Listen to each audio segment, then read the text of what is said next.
हिमाचल की नई पहचान, सशक्त नारी सशक्त समाज। समाज के संवेदनशील वर्गों को विकास की मुख्य धारा में जोड़ने के लिए मुख्यमंत्री ठाकुर सुखविंदर सिंह सुक्खू निरंतर प्रयासरत है। 1537 करोड़ रुपए से समाज के वंचित वर्गों का कल्याण किया जा रहा है सुनिश्चित। अनुसूचित जाति, जनजाति, महिलाओं, वृद्ध जन और विशेष रूप से सक्षम लोग हो रहे हैं लाभान्वित। इंदिरा गांधी प्यारी बहना सुख सम्मान निधि योजना से महिलाओं को मिला आत्मसम्मान और स्वाभिमान। सामाजिक सुरक्षा पेंशन का लाभ ले रही 2,37,000 महिलाओं को अब इंदिरा गांधी प्यारी बहना सुख सम्मान निधि योजना की तर्ज पर 1,500 रुपए देकर किया जा रहा लाभान्वित। प्रदेश सरकार ने वंचित वर्गों को सम्मानजनक जीवन का देकर अधिकार, मानवीय मूल्यों को दिया सर्वोच्च अधिमान। सूचना एवं जनसंपर्क विभाग, हिमाचल प्रदेश सरकार द्वारा जनहित में जारी।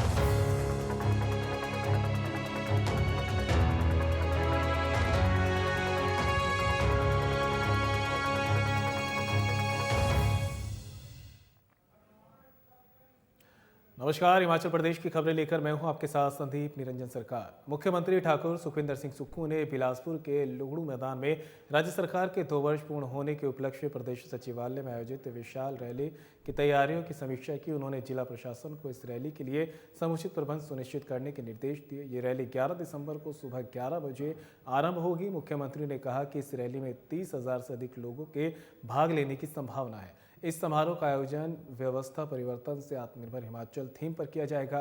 उन्होंने प्रशासन को निर्देश दिए कि सभी प्रबंध रैली में आने वाले लोगों की संख्या के अनुसार सुनिश्चित किए जाएं ताकि किसी को भी असुविधा का सामना न करना पड़े। मुख्यमंत्री ने जिला प्रशासन बिलासपुर को वाहनों की समुचित व्यवस्था करने तथा यातायात के सुचारू संचालन के लिए भी आवश्यक निर्देश दिए हैं।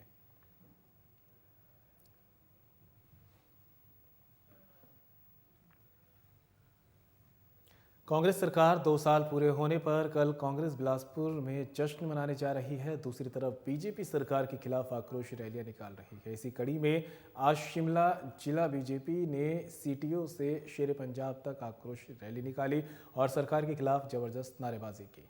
रैली में बीजेपी हिमाचल प्रभारी श्रीकांत शर्मा, सह प्रभारी संगम टंडन, नेता विपक्षी जयराम ठाकुर, बीजेपी अध्यक्ष राजीव बिंदल, सांसद सुरेश कश्यप सहित अन्य बीजेपी नेता और कार्यकर्ता मौजूद रहे। इस अवसर पर बीजेपी प्रदेश अध्यक्ष डॉक्टर राजीव बिंदल ने कहा कि आज प्रदेश में 4 स्थानों पर जन आक्रोश रैली का आयोजन किया जा रहा है और प्रदेश सरकार की नाकामियों को जनता तक पहुंचाने की कोशिश की जा रही है। वहीं पूर्व मुख्यमंत्री व नेता प्रतिपक्ष जयराम ठाकुर ने भी प्रदेश सरकार पर 2 वर्षों में हिमाचल प्रदेश हर क्षेत्र में बर्बादी के आरोप लगाए और कहा कि आज जब प्रदेश की स्थिति ठीक नहीं है तो ऐसे में सरकार द्वारा मनाया जाने वाला जश्न बर्बादी का जश्न मात्र है।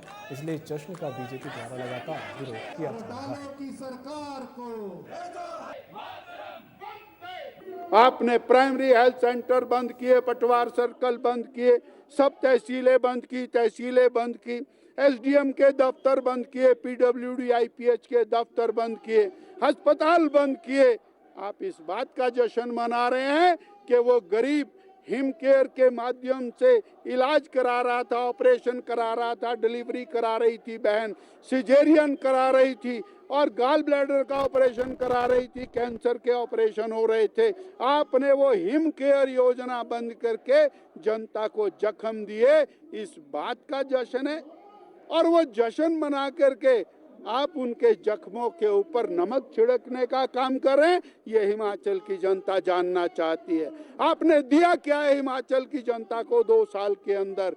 केवल छीनने का काम किया, 1500 संस्थान बंद करने का काम किया, महंगाई बढ़ाने का काम किया, भ्रष्टाचार चरम सीमा के ऊपर पहुंचाया, उसका काम किया। आज नया माफिया प्रदेश में जन्म ले चुका है, कबाड़ माफिया काम कर रहा है, लगातार गोलीबारी हो रही है। हिमाचल जैसे शांत प्रदेश आपने कानून व्यवस्था को और तार तार कर दिया। चंबा में नृशंस हत्या होती है, वो दलित युवक, उसकी हत्या के बाद आज तक आपको और वहां जाने का समय नहीं मिला और ये बढ़ता हुआ क्रम हत्या, बलात्कार और ये क्रम बढ़ता चला जा रहा है। देखिए, सरकार ने कोई अच्छा काम किया होता है, जश्न मनाना चाहिए, उसमें सबको समझ में आता है। लेकिन तबाही हुई 2 वर्ष में, बर्बादी हुई हिमाचल प्रदेश की। हिमाचल नीलामी पर आ गया ऐसे हालात में हिमाचल प्रदेश में मैं बड़ी सीधी सी बात कह रहा हूँ कि ये जश्न जो है बेवजह का जश्न है, बर्बादी का जश्न है, तबाही का जश्न है। इसलिए हम इस बात का विरोध कर रहे हैं। आर्थिक संसाधन सरकार के पास नहीं है, कर्मचारियों को सैलरी नहीं मिल रही है, पेंशनर्स को पेंशन नहीं मिल रही है, आउटसोर्स कर्मचारी 4-4 महीने से सैलरी का इंतजार कर रहे हैं, लेकिन करोड़ों रुपए जश्न पर खर्च कर रहे हैं। ये किसी के समझ में नहीं आ रहा है पूरे प्रदेश भर में। और ऐसी सूरत में भारतीय जनता पार्टी ने तय किया कि हम इस कार्यक्रम के जो जश्न मनाने के जो कार्यक्रम को इसको एक्सपोज कर। आयुष, युवा सेवाएं और खेल मंत्री यादवेंद्र गौवा ने जागल में 28 लाख से निर्मित होने वाले कनिष्ठ अभियंता विद्युत बोर्ड कार्यालय भवन की आधारशिला रखी है। उन्होंने विभाग को कार्यालय भवन के कार्य को 31 मार्च से पहले पूर्ण करने के निर्देश दिए। जालग में जनसभा को संबोधित करते हुए यादवेंद्र गौवा ने कहा कि यहां विद्युत बोर्ड का उपमंडल कार्यालय स्थापित किया जाएगा। इसके लिए औपचारिकताएं पूर्ण की जा रही है। उन्होंने कहा कि जालग जयसिंहपुर विधानसभा क्षेत्र का प्रमुख स्थान है और यहां के लोगों की मांगों को पूर्ण करना और मूलभूत सुविधा उपलब्ध करवाने उनकी प्राथमिकता है। उन्होंने कहा कि जालग मैदान में हाई मास्ट सोलर लाइट स्थापित कर दी गई है और मैदान में सौंदर्यीकरण के लिए युवा सेवाएं एवं खेल विभाग से धनराशि उपलब्ध करवाई जाएगी। उन्होंने कहा कि जालग को जोड़ने वाली सभी सड़कों में कार्य किया गया है ताकि लोगों को आवाजाही की बेहतर सुविधा मिल सके।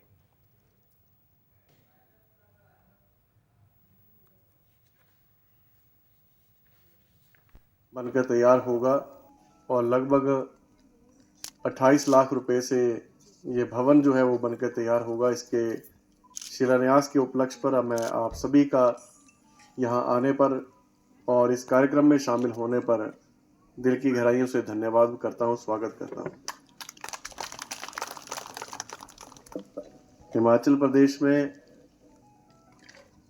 प्रदेश सरकार के ठाकुर सुखविंदर सिंह सुक्खू जी के नेतृत्व में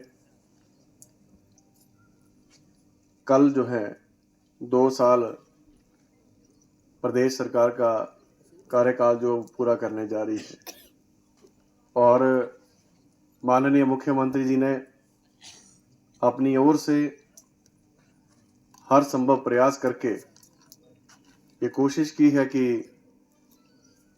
जो समाज में गांव में आखिरी पंक्ति पर बैठा व्यक्ति है उसे किस तरीके से सरकारी योजनाओं का पूर्ण रूप से जो है वो फायदा जो है वो। बांग्लादेश में हिंदुओं के नरसंहार के खिलाफ सरकाघाट में सनातन धर्म रक्षा समिति सरकाघाट ने आक्रोश प्रदर्शन किया है। इस दौरान सैकड़ों की संख्या में विभिन्न सामाजिक संगठनों, धार्मिक संस्थाओं, एनजीओ के सक्रिय कार्यकर्ता और गणमान्य नागरिकों ने हाथों में अपनी मांगों से संबंधित प्ले कार्ड्स लेकर प्रदर्शन किया है। ये प्रदर्शन डबरोक से शुरू होकर सेंट्रल पार्क में संपन्न हुआ।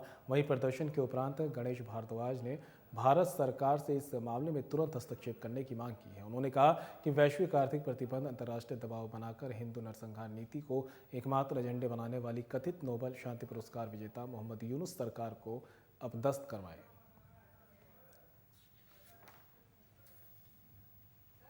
देश में जो हिंदुओं पर अत्याचार हो रहे हैं, मंदिर तोड़े जा रहे हैं, देवताओं को जलाया जा रहा है, मूर्तियों को जलाया जा रहा है, उसके खिलाफ इस एरिया के सारी हिंदू जनता, महिलाएं और उसका विरोध करने के लिए इकट्ठी हुई है। एसडीएम को उसके खिलाफ इसको रोकने के लिए प्रार्थना पत्र दिया जा रहा है। हमारे साथ 50 से ज्यादा संस्थाएं हैं और हजारों की संख्या में कुछ अंदर कुछ बाहर सब जगह है। हम ये प्रशासन को कहने वाले हैं कि हमारा राष्ट्रपति, हमारा विदेश विभाग बांग्लादेश के ऊपर प्रेस डाले, उसको दबाव डाले, धमकाए कि वहाँ पर हिंदुओं के अत्याचार बंद करे। जब तक बांग्लादेश की हालत ठीक नहीं होती तब तक प्रदर्शन चलेंगे और जरूरत पड़ेगी तो इसकी गर्मी बाकियों को भी सहन करनी पड़ेगी। जो बांग्लादेश का समर्थन करने वाले हैं उनको भी ये गर्मी सहनी पड़ेगी। सोलन में परिवहन विभाग के निर्देशानुसार सड़क सुरक्षा पर जागरूकता रैली का आयोजन आईटीआई सोलन द्वारा किया गया। शहर में आईटीआई के छात्रों ने लोगों को सड़क सुरक्षा के बारे में जागरूक किया ताकि लापरवाही के कारण होने वाली दुर्घटनाओं को रोका जा सके। इस रैली में आईटीआई के सैकड़ों छात्रों ने भाग लिया और इसको लेकर स्लोगनों, नारों के माध्यम से सड़क सुरक्षा के बारे में जागरूक भी किया।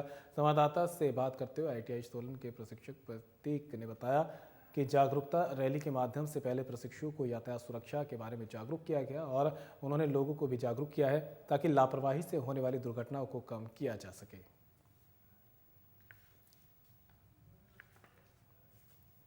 कि लोगों को जागरूक करना है सड़क सुरक्षा के लिए, जिसमें हमने कई कॉम्पिटिशन्स भी ऑर्गेनाइज किए जैसे कि डेक्लामेशन और पोस्टर मेकिंग, और आज हमने इसी के प्रारूप एक रैली भी निकाली है लोगों को अवेयर करने के लिए।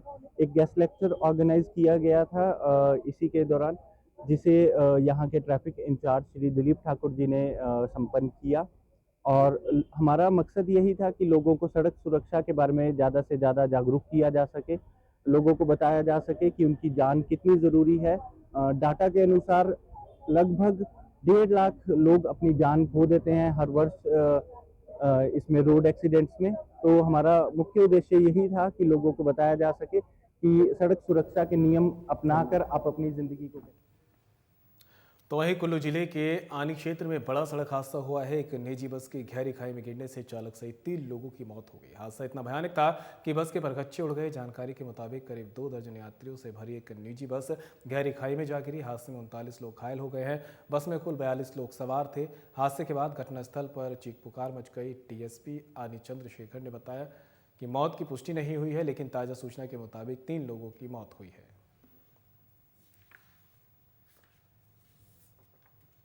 11 AM 11 बजे तक हमारे पास पुलिस स्टेशन आने में एक इन्फॉर्मेशन आई कि एक्सीडेंट हुआ है बस का, एक बस गिर गई। उसी समय पुलिस स्टेशन से भी पूरी गाड़ी, हमारे सरकारी व्हीकल और मैं खुद अपनी गाड़ी लेकर स्पॉट पे रश हो गए थे और यहाँ कर देखा तो सच में एक बहुत बड़ा हादसा हुआ। जो रेस्क्यू की बात कर रहे हैं आप, हमने मैक्सिमम जो लोग हैं उस समय तक हॉस्पिटल में जा चुके थे। यहाँ के जो लोग हैं इन्होंने बहुत अच्छा कोऑपरेशन दिया और अपनी अपनी गाड़ियों में, निजी गाड़ियों में यहाँ से उठाकर ले गए। बाकी जो बचे थे फिर हमारी अपने आप जो हमने एम्बुलेंसेस को भी बुला लिया था और साथ में बचे जो सरकारी गाड़ियाँ थी उनमें भी हमने शिफ्ट करवा दिया था। तो यहाँ अगर मैं कैजुअल्टी की बात करूँ तो उस समय तो एक ही कैजुअल्टी हुई थी, लेकिन अभी जस्ट अभी कंफर्म हुआ कि एक और कैजुअल्टी हो गई है। कैजुअल्टीज 2 हैं। और बुलेटिन में मेरे साथ इतना ही। दीजिए इजाजत। नमस्कार। डेयरी क्षेत्र से हिमाचल के लोगों के जीवन में आ रही संपन्नता और प्रसन्नता। दूध खरीद पर समर्थन मूल्य देने वाला हिमाचल देश का पहला राज्य है। प्रदेश सरकार ने गाय के दूध के समर्थन मूल्य को 45 रुपए और भैंस के दूध के समर्थन मूल्य को 55 रुपए प्रति लीटर किया है। प्रदेश सरकार ने जिला शिमला को 25 करोड़ 67 लाख रुपए के 50,000 लीटर प्रतिदिन क्षमता वाले नए दुग्ध प्रसंस्करण संयंत्र की दी सौगात। दत्तनगर में स्थापित संयंत्र की क्षमता अब बढ़कर हुई 70,000 लीटर प्रतिदिन। संयंत्र में तैयार किए जाएंगे फ्लेवर्ड मिल्क, दही, घी, मक्खन, पनीर, लस्सी और खोए के उत्पाद। क्षेत्र की 271 दुग्ध सहकारी समितियों से जुड़े 20,000 किसान होंगे लाभान्वित। जिला कांगड़ा के डगवार में 225 करोड़ रुपए की लागत से निर्मित होगा अत्याधुनिक मिल्क प्लांट, जिसके लिए दूध संग्रहण के लिए 247 दुग्ध सहकारी समितियों को किया गया गठित। दूध की खरीद में पारदर्शिता सुनिश्चित करने के लिए शुरू की जाएगी डिजिटल प्रणाली। डेयरी क्षेत्र का कर के विकास, किसानों की आय को बढ़ाने के मुख्यमंत्री ठाकुर सुखविंदर सिंह सुक्खू के सफल हो रहे प्रयास। सूचना एवं जनसंपर्क विभाग, हिमाचल प्रदेश सरकार द्वारा जनहित में